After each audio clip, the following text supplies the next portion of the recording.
那我真得试试了。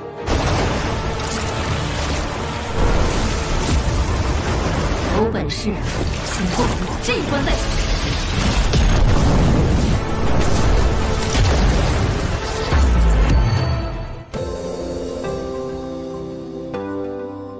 Halo guys, kabar kalian gimana hari ini? Semoga dalam kondisi baik-baik saja ya. Kali ini admin akan melanjutkan alur cerita Battle Through the Heavens. Jika kalian lupa dengan episode sebelumnya, bisa cek di kolom playlist ya. Atau silahkan klik aja link alternatifnya yang telah admin sediakan di bagian atas kanan layar. Baiklah, tanpa berlama-lama lagi di opening, inilah alur cerita kelanjutannya. Setelah kemarin show yang dibuat Tianzun ke-9 terpojok karena perbedaan ranah, Yolo pun datang dengan begitu epiknya. Karena ini adalah momen yang paling ditunggu-tunggu semua orang. Dengan kedatangan Yolo yang di luar perkiraan Tianzun ke-9, Yolo pun berkata kepadanya nih guys, jika dengan kemampuan Tianzun ke-9 sekarang, dia tak punya kualifikasi untuk membawa Xiaoyan pergi. Karena Yolo tak akan membiarkan muridnya itu diculik.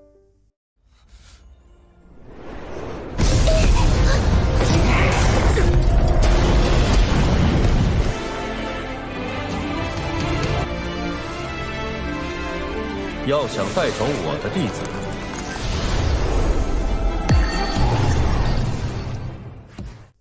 Tianzun ke-9 yang begitu kaget karena Yolo berhasil bangkit lebih cepat dari dugaan semua pelindung di Aula Jiwa.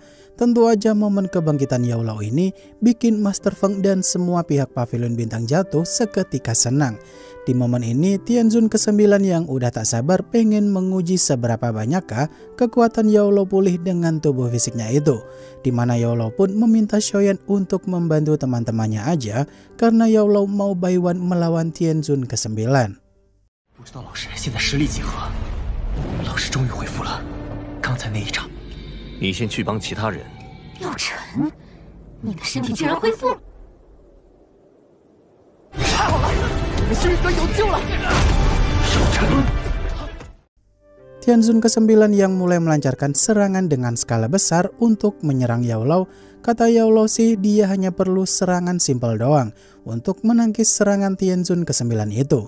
Dengan kekuatan api surgawinya tersebut, Yolo pun membuat ruang penuh dengan kristal es begitu banyak dan memadatkannya pula. Hingga pada akhirnya serangan Tianzun ke-9 itu nggak ada apa-apanya di hadapan tekniknya Yolo. 那我真得试试了。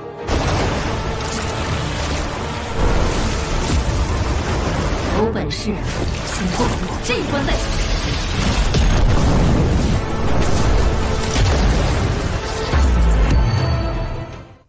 Tianzun ke-9 yang begitu kaget dengan kekuatan Yolo sekarang udah benar-benar di luar nalar.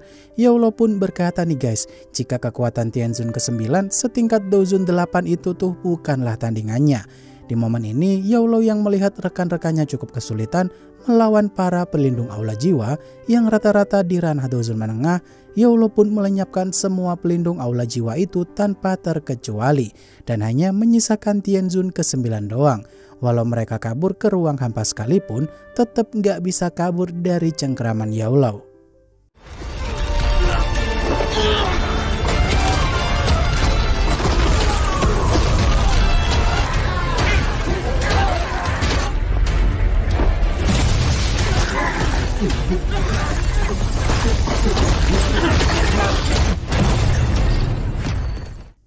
Xiaoyan yang begitu penasaran dengan kekuatan Yolo sekarang kira-kira berada di ranah apa. Di momen ini Tianzun ke-9 pun tak punya pilihan lain dan pada akhirnya memilih untuk memanggil Tianzun ke-8. Dengan memecahkan slip giok teleportasi, Tianzun ke-9 pun membuat portal untuk Tianzun ke-8 supaya segera mau datang membantunya di sana. Tentu aja momen kedatangan Tianzun ke-8 ini bikin para murid Pavilion Bintang Jatuh cukup merinding karena kedatangannya itu diiringi dengan hawa membunuh yang begitu mencekam.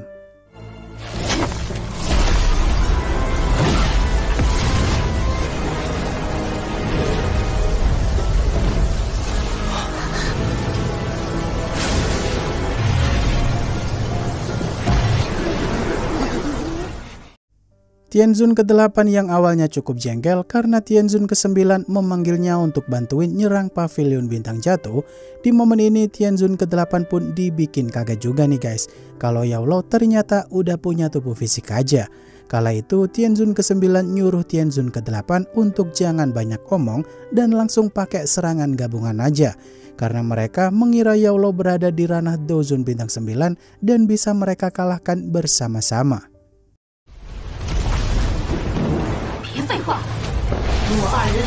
九妹都对付不了你，一个9天尊不够，混8天尊求地，你恢复肉身了？什么？药尘？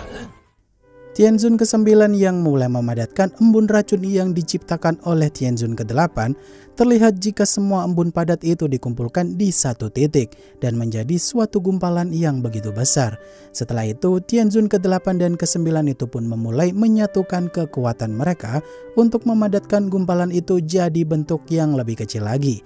Dari sini mereka pun melemparkan gumpalan itu ke arah Yao Lao sambil berkata jika Yao Lao menahan serangan itu akan terluka parah. Dan jika Yao Lao menghindar, maka pavilion bintang jatuh tentunya akan hancur.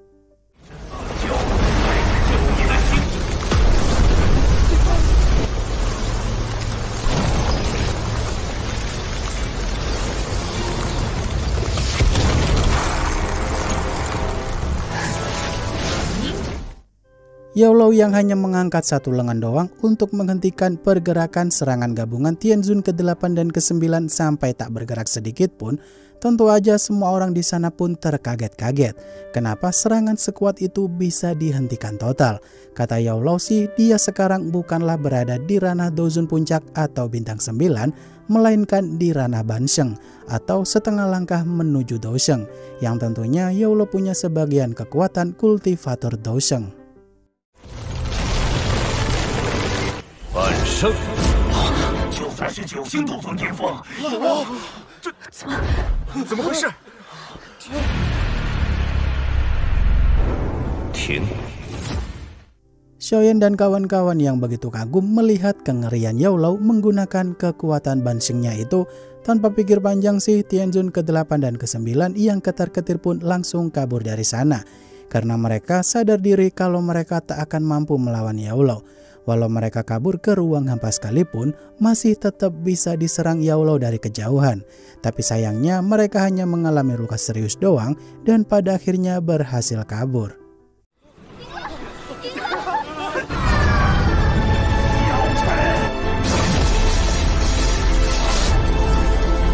想来就来，半圣，阁主已成为半圣。 Xiaoyan yang saat itu menghampiri Yao Lao sambil memberinya selamat atas kebangkitannya di sana. Di momen ini sih Yao Lao merasa nggak puas aja nih guys, karena dengan kondisinya yang sekarang masih tak mampu melindungi kerusakan pavilion bintang jatuh. Kata Xiaoyan sih kerusakan seperti ini masih bisa diperbaiki, daripada Yao Lao nggak ada tadi pasti pavilion bintang jatuh udah jadi hancur. Bahkan Master Feng juga setuju dengan pemikiran Xiaoyan pula. 运阁的损失只会更加惨重，老师不必介怀。今日若非让9天尊、8天尊留下来陪葬，虽然阻止了魂殿入侵，星陨阁也损失惨重。恭喜老师晋级半圣。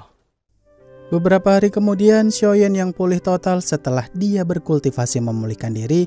Kala itu Yao Lao pun datang untuk melihat keadaan Xiaoyan, sambil ngasih tahu kalau aula jiwa sepertinya tak akan bikin rusuh lagi selama beberapa tahun ke depan. Mengingat berita kebangkitan Yao Lao pasti akan membuat banyak sekte besar bekerja sama dengan pavilion bintang jatuh. Setelah itu, Xiaoyan pun memberikan cincin penyimpanan Yao Lao karena sang guru akhirnya udah bangkit sepenuhnya. 达到出师的资格，这想必你已经习会了为师的毕生所学。您既已恢复肉身，这东西都是老师教导的好。为师很欣慰，你的成长，为师一直看在眼。Yaolou yang saat itu berniat mau ngasih api surgawinya itu kepada Xiaoyan sepenuhnya karena bagi kultivator Ban Sheng tuh kurang memberikan peningkatan kekuatan yang signifikan. Kata Yaolou sih api surgawi itu lebih baik dimiliki Xiaoyan karena dia punya teknik pembakaran yang bisa membuatnya cepat naik ranah jika punya api surgawi banyak. Di sini Xiaoyan yang sekarang menolak karena segan mengingat itu adalah api surgawi milik sang guru. Yaolou pun tetap memaksa Xiaoyan supaya mau menerimanya, dan pada akhirnya Xiaoyan pun hanya bisa menerima permintaan sang guru.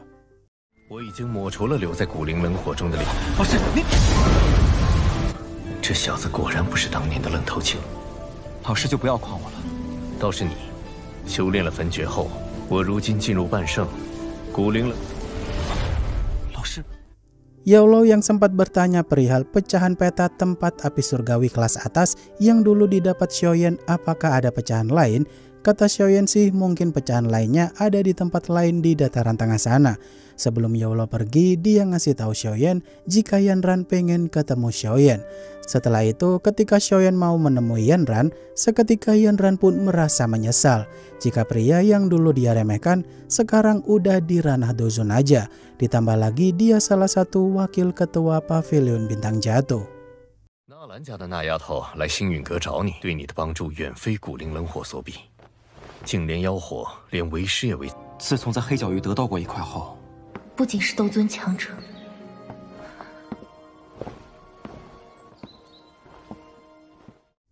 Yanran yang meminta kepada Xiaoyan untuk menyelamatkan Yunzi, tentu aja Xiaoyan pun bingung nih dan bertanya apakah yang terjadi dengan Yunzi. Kata Yanran sih saat mereka dulu ke dataran tengah sana, mereka tak sengaja menemukan nenek Hua yang sedang terluka. Dan ketika Yunzi merawat nenek Hua itu, identitas nenek Hua pun terkuak juga jika dirinya adalah ketua sekte bunga yang kabur. Dan ketika nenek Hua tewas, Yunzi pun diberikan kekuatan spiritual nenek Hua tersebut supaya dia mau jadi ketua sekte bunga selanjutnya.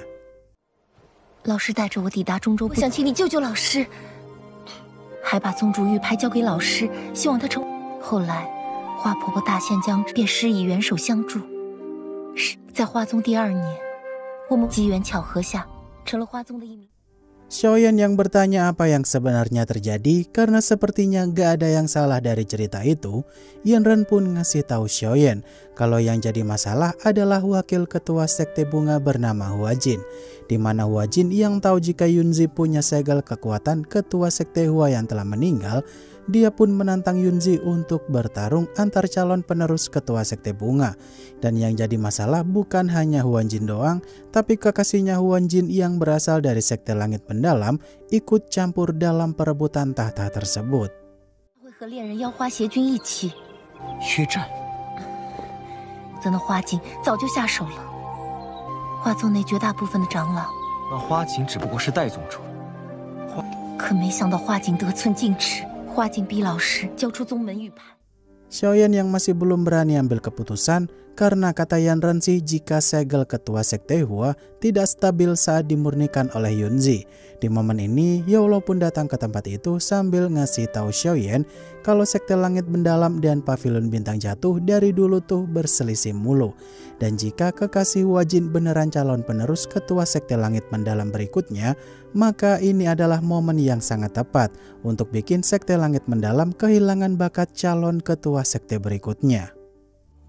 距离比试开始还有多少？你若遇上无法应对的情况，便能替我们星陨阁拉拢一位。参见妖阁主。免礼。若花锦成为宗主，必花邪君出自天明宗。萧炎，你就去一趟吧。 Xiaoyan yang hanya punya waktu setengah bulan lagi untuk membantu Yunzi sebelum hari pertarungan itu dimulai. Xiaoyan sendiri sih masih bingung nih mau ngajak siapa di sana karena Xiao Yixin dan kakek Tianhu sedang berkultivasi. Kata Yaolou, Xiaoyan bisa pergi bersama dengan Qinglin, sedangkan Yaolou akan membantu Xiao Yixin dan kakek Tianhu supaya cepat kelar kultivasi mereka dan akan menyusul Xiaoyan. 走吧，交上清灵。 我们出。至于小医仙的恶难毒体，正好这段时间，这次就让青灵和我去半个月吗？时间有限，我无人可求，只有你能帮到。距离比试开始还有多少时间？ Waduh, episode minggu depan Babang Xiaoyan bakal ketemu mantan terindah lagi nih guys. Kira-kira reaksi Yunzi saat ketemu Xiaoyan nanti kayak gimana ya? Mari kita tunggu saja kelanjutannya minggu depan. Akhir kata, terima kasih banyak untuk kalian yang udah nonton sampai akhir. Dan sampai jumpa di video selanjutnya. Bye-bye.